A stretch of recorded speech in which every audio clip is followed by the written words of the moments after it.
12th commerce, video number 1 accountancy. तो आज हम करने वाले हैं कॉमर्स फील्ड का सबसे इम्पोर्टेंट सब्जेक्ट, सबसे प्रायोरिटी वाला सब्जेक्ट अकाउंटेंसी।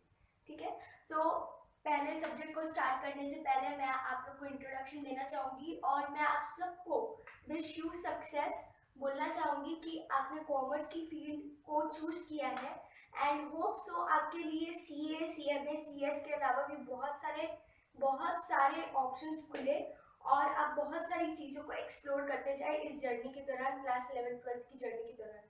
ठीक है, तो आज हम जो करने वाले हैं वो है chapter number 1, introduction to accounting. ठीक है, अब इंट्रोडक्शन टू अकाउंटिंग, इंट्रोडक्शन तो समझ आ गया, टू भी समझ आ गया। अब ये वर्ड क्या है अकाउंटिंग, इसके बारे में समझते हैं। इसको समझने से पहले एक चीज़ हम जो बेसिक जो गलती करते हैं जनरल बेसिस पे, हालांकि जो 11th-12th क्रॉस कर चुका है वो भी करता है, अकाउंटेंसी नाम होता है सब्जेक्ट का और अकाउंटिंग जो हम उसके अंदर में अकाउंट्स को बनाते हैं उसको बोलते हैं अकाउंटिंग। ठीक है, तो इस टर्म को समझने से पहले हम एक एग्जांपल लेते हैं। सपोज ये एक कोई इंडिविजुअल है, से इसका नाम है SRK। ठीक है, और इसने सोचा कि मैं एक बिजनेस स्टार्ट करने वाला हूँ। ठीक है, इस बिजनेस को स्टार्ट करने के लिए वो कुछ ट्रांजैक्शंस करता है। ठीक है, फॉर एग्जांपल पहला गुड्स परचेज्ड और दूसरा electricity bill paid. Paid for what? Paid for home. उसने घर की बिजली के बिल कुछ अपने बिजनेस के पैसे से पे किए और दूसरा अपने बिजनेस के पैसे से कुछ गुड्स खरीद के लाया। तो हम इस चीजों को समझने से पहले सबसे पहले उसके प्रोसेस को समझते हैं। क्या है वो प्रोसेस, इसको समझते हैं। सबसे पहला प्रोसेस है identification of financial transactions and events, यानी कि हमारी जितनी भी ट्रांजैक्शंस हो रही है, ट्रांजैक्शंस यानी कि जो हम पैसे के बदले में कुछ लेन देन करते हैं उसको हम क्या बोलते हैं, बिजनेस के टर्म्स में हम उसको बोलते हैं ट्रांजैक्शंस। ठीक है, तो हमारा सबसे पहला काम अकाउंटिंग को करने का सबसे पहला काम यही होता है कि हमारी जितनी भी फाइनेंशियल ट्रांजैक्शंस है, जितने भी इवेंट्स हुए, जितने मतलब कि जो भी फाइनेंशियल ट्रांजैक्शंस जिस भी डेट पे हुई है उनको क्या करना, उनको आइडेंटिफाई करना। यानी कि जब इसने बिजनेस को स्टार्ट किया तब इसने कुछ ट्रांजैक्शंस करी। सबसे पहले इसने ट्रांजैक्शंस करी, गुड्स परचेज किए और दूसरा इसने की इलेक्ट्रिसिटी बिल पेड किया। ठीक है, तो गुड्स परचेज, सपोज ये गुड्स परचेज करता है अपने बिजनेस के लिए और इलेक्ट्रिसिटी बिल पे करता है अपने घर के लिए। तो हम यहाँ पे अकाउंटिंग प्रोसेस को ध्यान में रखते हुए सबसे पहला काम क्या करेंगे, हम यहाँ पे फाइनेंशियल ट्रांजैक्शन हमारी कौन सी है इसको आइडेंटिफाई करेंगे। तो हमारे बिजनेस के हिसाब से, हमारे अकाउंटिंग टर्म्स के हिसाब से यहाँ पे जो फाइनेंशियल ट्रांजैक्शन है वो है गुड्स परचेज्ड। ठीक है, इसके बाद हमारा जो दूसरा प्रोसेस आता है वो है मेजरिंग द आइडेंटिफाइड ट्रांजैक्शंस। इसका मतलब ये होता है कि हमारी जितनी भी ट्रांजैक्शंस हमने की है, हमने जितनी भी फाइनेंशियल ट्रांजैक्शंस की है उसको मनी की टर्म्स में मेजर करना। ठीक है, मेजरिंग द आइडेंटिफाइड ट्रांजैक्शंस यानी कि इन टर्म्स ऑफ मनी हम जब बिजनेस के ट्रांजैक्शंस को आइडेंटिफाई करते हैं, उसको मेजर करते हैं, उस प्रोसेस को हम बोलते हैं मेजरिंग द आइडेंटिफाइड ट्रांजैक्शंस। ठीक है, अब यहाँ पे इसने कुछ ट्रांजैक्शन करी थी, इसने बिजनेस के लिए कुछ गुड्स खरीदे थे। से फॉर एग्जांपल इसने जो गुड्स खरीदे थे, कुछ जो बॉक्सेस लेकर के आया था बेचने के लिए, वो है 10,000 के। तो हमने यहाँ पे क्या किया, यहाँ पे हमने उस ट्रांजैक्शन को आइडेंटिफाई किया कि वो फाइनेंशियल ट्रांजैक्शन है और दूसरी बात वो क्या है, वो गुड्स कितने के हैं, वो 10,000 रुपए के गुड्स है। ठीक है, तीसरा प्रोसेस क्या आता है, तीसरा प्रोसेस आता है रिकॉर्डिंग करने का, यानी कि हमने जितनी भी फाइनेंशियल ट्रांजैक्शंस की हैं उनको एक सेपरेट बुक में दिखाया जाता है। इसलिए दिखाया जाता है ताकि हमारे पास एक रिकॉर्ड बना रहे, ताकि हमको केओस और कंफ्यूजन बाद में ना हो। ठीक है, तो हम जब भी अकाउंटिंग का प्रोसेस करते हैं तब उसमें ये प्रोसेस को फॉलो करते हैं कि हमने जितनी भी फाइनेंशियल ट्रांजैक्शंस और इवेंट्स यानी कि जिस भी डेट में फाइनेंशियल ट्रांजैक्शंस की है उसको हम रिकॉर्ड करें। ठीक है गाइस, इसको यहाँ तक नोट कर लीजिए। इसके बाद हम आगे बढ़ते हैं कि इसके बाद क्या क्या प्रोसेस और फॉलो किए जाते हैं। ठीक है, उसके बाद हम देखेंगे कि अकाउंटिंग की डेफिनेशन क्या होती है और हमने कैसे इन्हीं प्रोसेस की मदद से उस डेफिनेशन को रेडी किया है।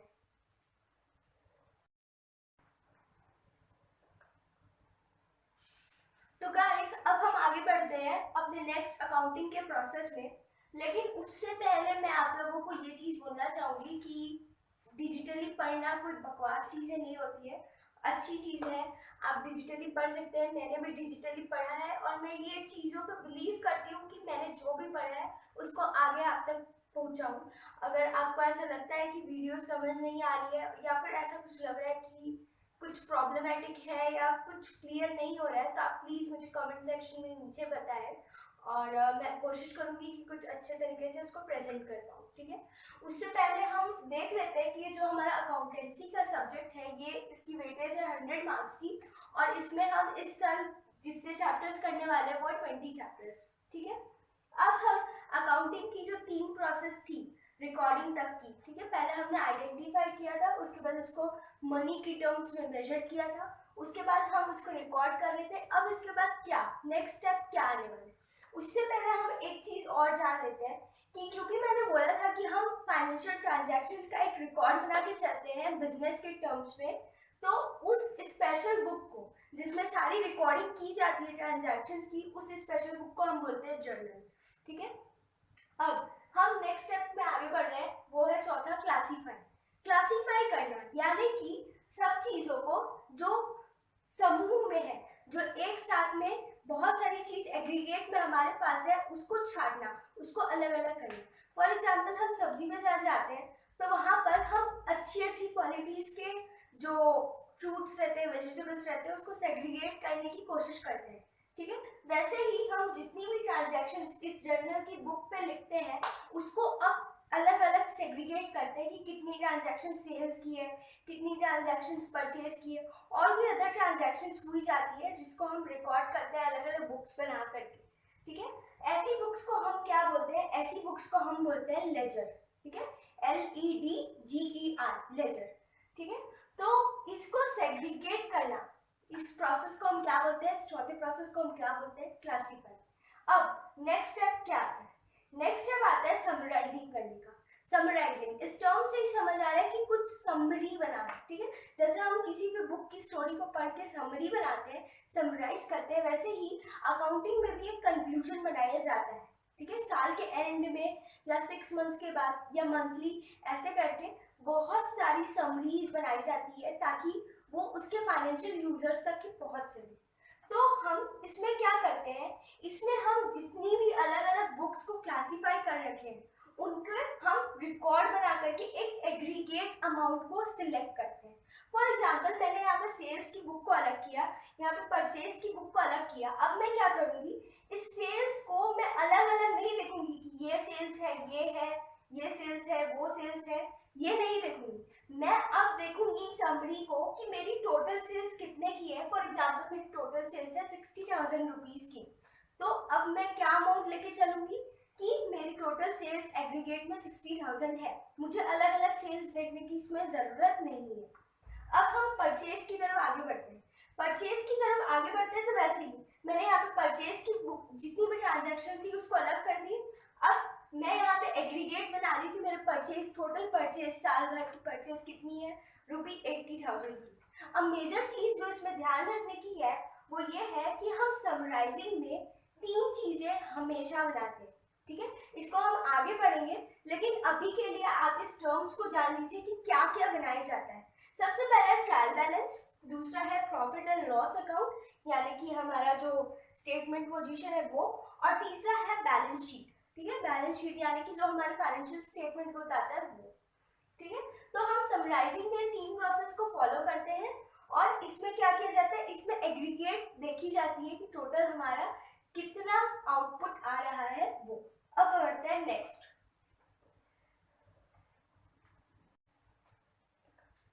तो गाइस अब आगे बढ़ते हैं अकाउंटिंग के लास्ट जो प्रोसेस पे।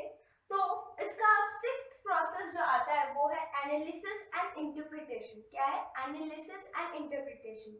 इंटरप्रिटेशन इस वर्ड से समझ आ रहा है कि हम कुछ इंटरप्रेट कर रहे हैं, इसमें कुछ पता लगा रहे हैं, ठीक है।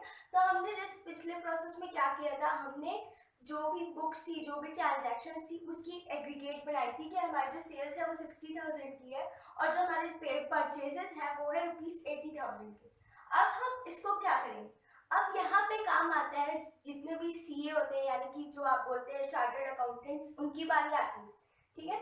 वो क्या करते हैं, वो करते हैं they interpret and analyse the data, यानी कि वो जितने भी डेटा बनाई गई है 60,000 है 80,000 है, यहाँ पे उन सीएस का काम आता है कि वो इन सारे डेटास को यूज करके कुछ ना कुछ कंक्लूजन्स निकालते हैं, कुछ ना कुछ ऐसी फाइनेंशियल पोजीशंस के बारे में पता करते हैं कि इस बिजनेस को अब प्रॉफिट होने वाला है, लॉस होने वाला है, या फिर हमको अब क्या डिसीजन लेने की जरूरत है या नहीं है, ऐसा।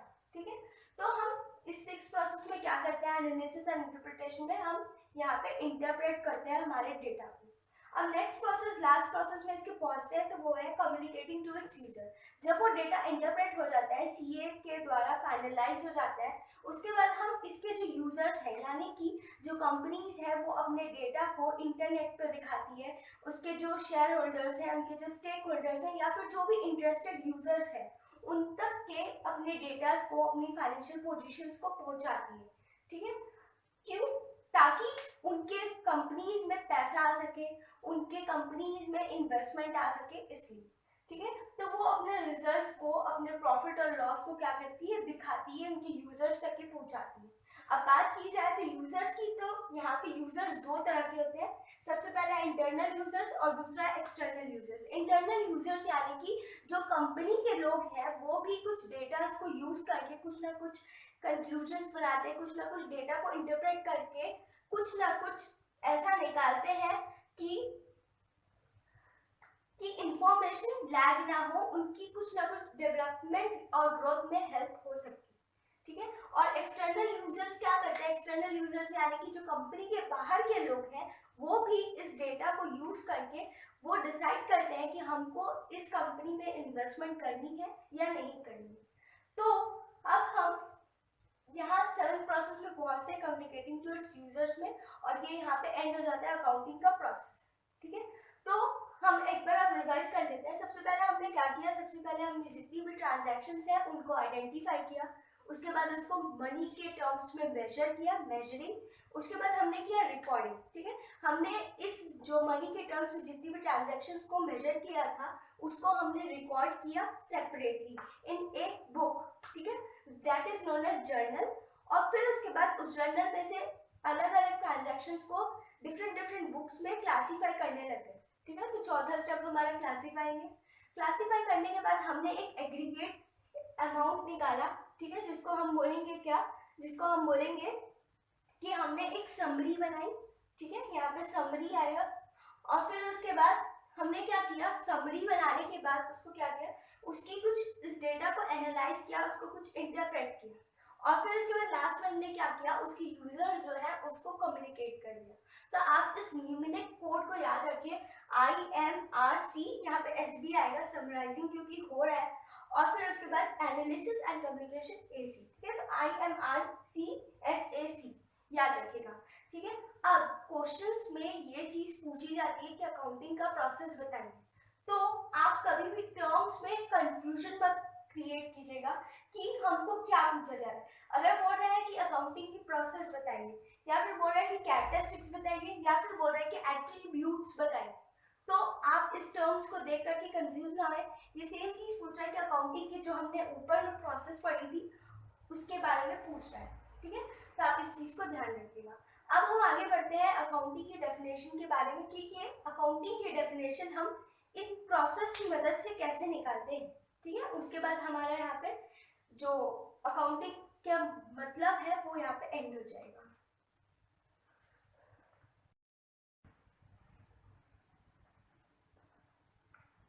तो गाइस, अब हम वीडियो के एंड में पहुंच चुके हैं। अब हम देखेंगे लास्ट चीज, meaning and definition of accounting. जो हमने अकाउंटिंग की प्रोसेस पढ़ी है सेम चीज डेफिनेशन में भी लिखा हुआ है।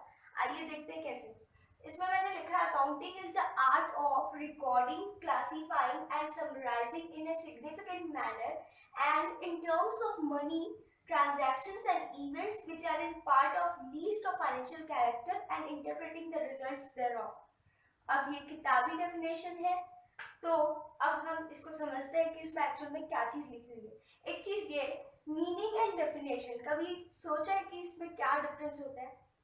चलिए, नहीं सोचा होगा तो भी बता देती हूँ, और अब जानते होंगे तो भी बहुत अच्छी बात है। मीनिंग का मतलब कि आप अकाउंटिंग का मतलब क्या समझते हैं वो, और डेफिनेशन की मतलब कि अकाउंटिंग की जो बुक में डेफिनेशन दी हुई है वो उसको लिखना, ठीक है। तो आप जब भी क्वेश्चन पेपर में पूछा जाता है डिफाइन या फिर what do you mean by, तो उसको मीन जब भी बोलेगा तब आप अपने टर्म्स में डिफाइन कीजिए, और डिफाइन बोलेगा तब आप उसको डेफिनेशन के टर्म्स में लिखिए, ठीक है। तो हमने यहाँ पे देखा कि accounting is the art of recording, classifying and summarising. जो हमने प्रोसेस पढ़ा था आइडेंटिफाई करने का, रिकॉर्ड करने का, समराइज करने का, ये तीनों चीज यहाँ पर है। इसके बाद हमने क्या देखा, इन ए सिग्निफिकेंट मैनर, मतलब कि कुछ इस तरीके से, कुछ ऐसे इंपॉर्टेंट तरीके से, and in terms of money, यानी कि मनी के टर्म्स में उसको आइडेंटिफाई करना, उसको रिकॉर्ड करना, उसको समराइज करना। ट्रांजैक्शंस एंड इवेंट्स किसको करेंगे, जिसको हमने आइडेंटिफाई किया है, किसको, ट्रांजैक्शंस और इवेंट्स को, which are in part of least of financial character. कैसे कैरेक्टर के होने चाहिए, फाइनेंशियल होने चाहिए। इलेक्ट्रिसिटी बिल उसने पे किया था, लेकिन वो कौन सा इलेक्ट्रिसिटी बिल था, उसके घर के इलेक्ट्रिसिटी बिल था, ना कि वो बिजनेस रिलेटेड था, ठीक है। तो फाइनेंशियल कैरेक्टर में हमको अपने ट्रांजैक्शंस और इवेंट्स को आइडेंटिफाई करना है, और उसके बाद हम इसको क्या करेंगे, इंटरप्रेटिंग द रिजल्ट्स देयरऑफ, यानी कि हम उसको इंटरप्रेट कर रहे हैं, उसको अनुमान लगा रहे हैं, उसका डेटा बना रहे हैं, ठीक है, the results thereof. That's all for today. आप इसको नोट कर लीजिए कि meaning and definition of accounting क्या है, और इसके बाद हम वीडियो को यहाँ पे एंड करते हैं, ठीक है। सो पॉज कर लीजिएगा वीडियो को। So that's all for today guys, ठीक है। Hope you like the video, और अपने आप को ऐसे वीडियो से घेरे रखने के लिए चैनल को सब्सक्राइब करें, लाइक करें, और आपको अगर कोई और सजेशंस हो कि मैं वीडियो कैसे इंप्रूव कर सकती हूँ, ठीक है, अपने कम्युनिकेशन स्किल्स पे कैसे और अच्छा इंप्रूवमेंट ला सकती हूँ, तो आप मुझे प्लीज़ सजेस्ट करें कमेंट सेक्शन में, ठीक है। Thank you.